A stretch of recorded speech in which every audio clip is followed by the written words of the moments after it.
This assessment asks us to, without using pKa values, identify the least reactive or most stable base. Since we're being asked to comment on the base, we can just compare these directly. And the question here becomes, would we rather have a negative charge on nitrogen or a negative charge on phosphorus? The relationship between nitrogen and phosphorus, they're in the same group of the periodic table, with phosphorus being lower, which means that the phosphorus is larger.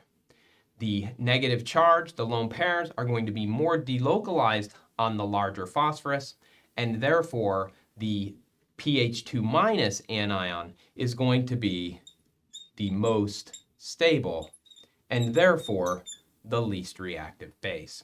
Larger bases are more stable and therefore less reactive.